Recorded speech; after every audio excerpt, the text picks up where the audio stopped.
My name is Richard Egarr, and greetings from me and the Seoul Philharmonic here in Seoul. I'm here to conduct this week, so lots of greetings to the audience. I'm looking forward to seeing you at the concerts.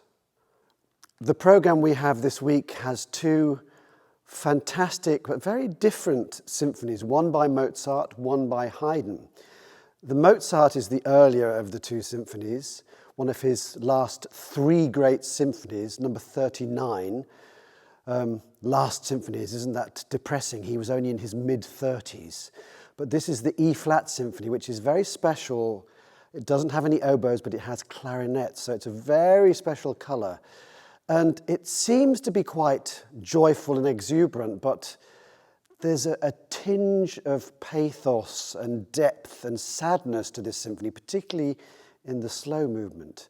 But it is an absolutely magnificent symphony in four movements. The very long opening movement, this beautiful, slightly whimsical, slightly depressed perhaps, slow movement. A wonderfully rustic minuet, outdoors minuet, and a fantastically fun, energetic final movement. What's interesting about both of these symphonies, I just spoke about the Mozart, it was written, as far as we know, to be performed for a public, and this was a new idea, public concerts. We don't know that it was actually ever performed in Mozart's lifetime, but the Haydn was certainly performed for the British public, the public in London in his second visit to London, one of his famous London symphonies, 12 of them. And this has a nickname, not from Haydn. Most of the nicknames for these symphonies don't come from Haydn, his symphonies. This is called The Clock. And it is audience music. It's full of fun, full of wit, full of humor in the way that only Haydn can do. The first movement opens with a very beautiful adagio. You think it's going to be something serious, which is followed immediately by a high energy presto.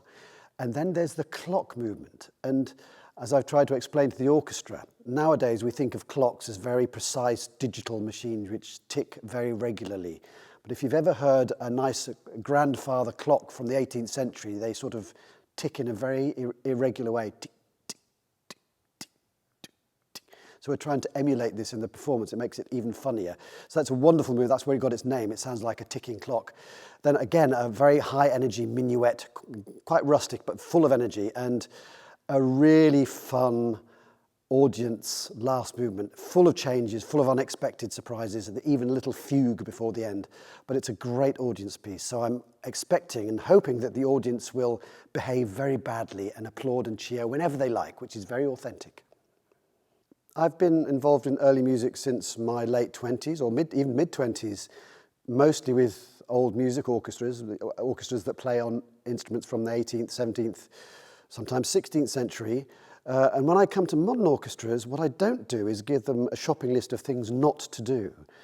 Some negative things, don't do this, don't do that. I just try and speak to musicians as musicians in terms of color, sometimes in terms of smell, and in musical terms. It's a very good way to communicate and get contact with musicians, not telling them not to do things. So I try and communicate what I've learnt by working in early music with old instruments and the noises they make and the sort of colours that they can make, just to share those ideas and sounds in a way that a musician can understand. So I say not giving a set of rules, which are nobody composed by rules. That if you've ever heard music by composers who just obeyed the rules, it's always incredibly boring. All the best compositions don't adhere to rules, they break rules, Mozart particularly, and Haydn.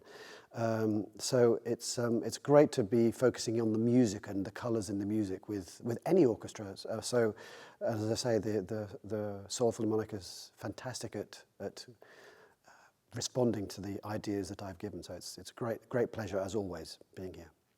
Welcome to the concert. I hope you're going to have a lot of fun. That's the point of this music. One of the things that's very important to me and important for the music is that as an audience, you respond to it. Please do not feel that you have to sit there and be quiet. That's not right for this music. Mozart and Haydn and Beethoven and Schubert and Tchaikovsky would have expected audiences to throw things, shout, have a great time like a jazz concert or a rock concert. So, and we have a modern fashion for being quiet in concert halls. It's totally wrong for this music. So I welcome you to this wonderful music and welcome you and invite you to respond as you feel, because you should do that. It's an interactive experience.